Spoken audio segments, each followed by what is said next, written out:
தமிழரசு ஏன்டே என்ன மத்தியானத்துக்கு என்ன பீக்கங்காய் இருந்துச்சு, பீக்கங்காய் வாங்கிட்டு வந்திருக்கேன். கொஞ்சம் போகும்னு பார்க்குறேன்.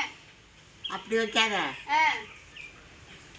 பைத்தம் பருப்பு வேக போட்டு சரி இதையும் தக்காளி வெங்காயம் எல்லாத்தையும் ஒன்றா போட்டு நல்லா வதக்கிட்டு பைத்தம் பருப்பு வேக போட்டு அதை எடுத்து அதில் ஊற்றி கூட்டு மாதிரி தளன்னு அந்த மாதிரி வச்சிடவா? அது மாதிரி வச்சிரு, போட்டு சாப்பிட்ற மாதிரி. பச்சை பயிர் இருக்கு, அதை வறுத்துட்டு அது பைத்தம் பருப்பு பச்சை பயிர் ரெண்டும் ஒன்று தான். சரி சரி, அதை போட்டு சாப்பிட்ற மாதிரி. சரி அது மாதிரி செஞ்சுக்குவோம். மத்தியானத்துக்கு மட்டும் தானே, கொஞ்சமாக செஞ்சுக்குவோம். சரி, தேங்காய் சோம்பு அரைச்சி விட்டவா? தேங்காய் சோம்பு அரைச்சி விட்ட வேணாம், தேங்காய் பால் நல்லா இறுக்கமாக பால் புழிஞ்சி அதில் ஊற்றுனீங்கன்னா இன்னும் நல்லாயிருக்கும். சரி, அப்போ தேங்காய் பால் ஊற்றிக்குவோமா? சரி, அந்த மாதிரி செஞ்சுருவோம் மதியானத்துக்கு.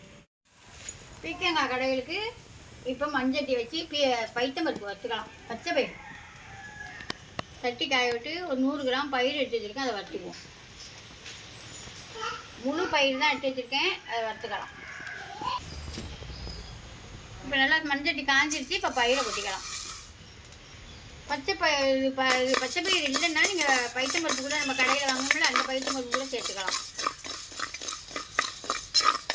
ஆனால் இது மாதிரி சேர்த்து செஞ்சோம்னா இது தோலோடு இருக்கா, உடம்புக்கு ரொம்ப நல்லது. அது பச்சை பயிர் கிடைக்காதவங்க என்ன செய்கிறது, கடையில் பைத்தம் பருப்பு வாங்கிக்க வேண்டியது.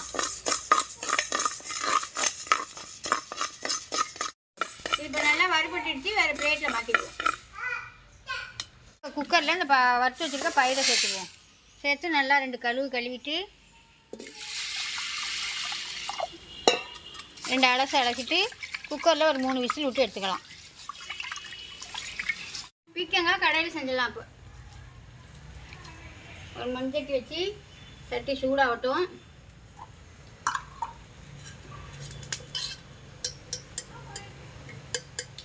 கொஞ்சமாக ஒரு 2 ஸ்பூனு எண்ணெய் ஊற்றிக்குவோம். நல்லா எண்ணெய் காஞ்சிச்சு, ஒரு 1/2 ஸ்பூன் கடுகும் ஒரு 1/2 ஸ்பூன் ஜீரகமும் போட்டுக்குவோம்.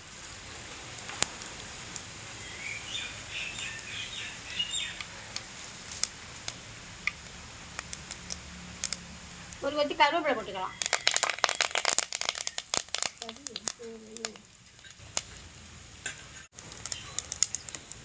நல்லா கடுகு வெடிச்சு விட்டு ஒரு 6-7 பல்லு பூண்டு எடுத்து நைஸாக அரிஞ்சு வச்சுருக்கேன், அதை அதில் சேர்த்துக்கலாம்.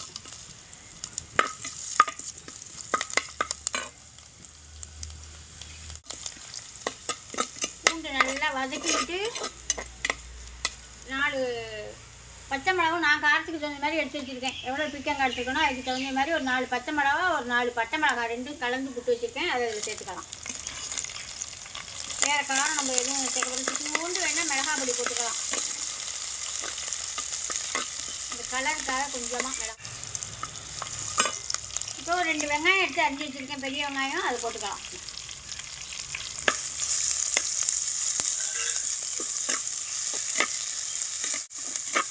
வெங்காயம் கொஞ்சம் வதங்கணுன்னா தக்காளி 2 தக்காளி எடுத்து அரிஞ்சு வச்சுருக்கேன், அதையும் சேர்த்து நல்லா வதக்கிக்கலாம்.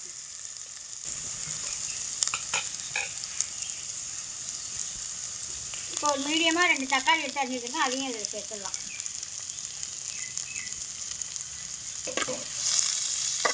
இப்போ நல்லா வதங்கிடுச்சு.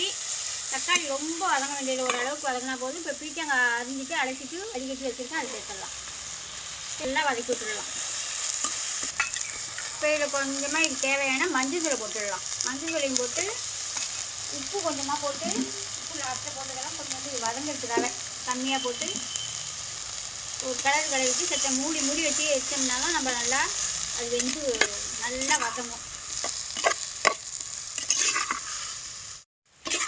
இந்த மாதிரி நல்லா வதங்கிடுச்சாப்ப இப்போ நம்ம பருப்பு தனியாக வேக வச்சுருக்கோமா, பச்சை பயிர் தனியாக வேக வச்சுருக்கோமா, வறுத்துட்டு அதை சேர்த்து செத்த நேரம் மூடி வச்சு இது பண்ணோம்னா வதக்கணும்னா இன்னும் நல்லா குழஞ்சி போயிடும். இங்கே பாருங்கள், நல்லா பச்சை பயிர் தான், முழு பயிர் வீட்டில் நான் வச்சுருப்பேன், அதை தான் வறுத்துட்டு வேக வச்சு வச்சுருக்கேன். இந்த மாதிரி நம்ம தோலோடு சேர்க்குறதுப்ப ரொம்ப நல்லது உடம்புக்கு.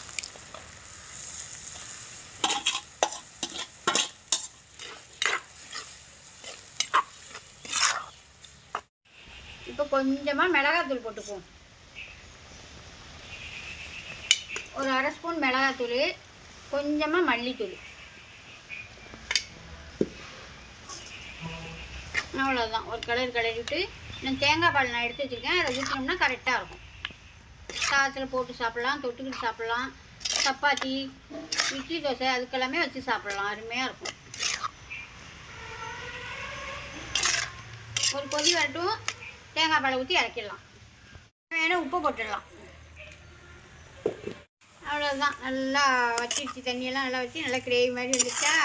இப்போ நம்ம தேங்காய் உடச்சி திருவி ஃபஸ்ட்டு பால் தான் நான் எடுத்து வச்சுருக்கேன். நல்லா திக்கான பாலாக எடுத்து வச்சுருக்கேன். அதான் இதில் சேர்த்துக்கலாம்.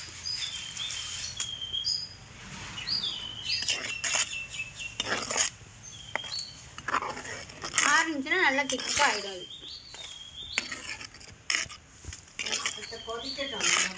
லைட்டாக ஒரு கொதி வந்தோடனே நம்ம இறக்கலாம். சாப்பிடுங்களா சார்?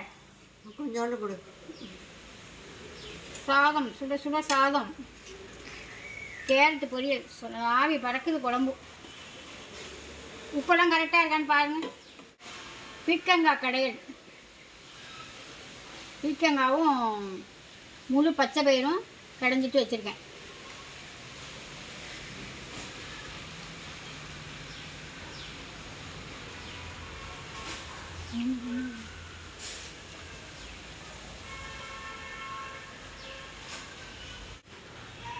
சூப்பராக இருக்கு. நல்லா இருக்கா? வச்சுதான் உடம்புக்கும் ரொம்ப நல்லது. இது மாதிரி முழு பயிராக போட்டோம்னா பிள்ளைங்களுக்கெல்லாம் நல்லது. காய்கறிக்கெல்லாம் பீக்கிங்காக ரொம்ப நல்லது. பிள்ளைங்களுக்கும் நல்லது, பெரியவங்களுக்கும் நல்லது. அதுவும் இது மாதிரி கூட்டு எல்லாருக்கும் பிடிக்கும்.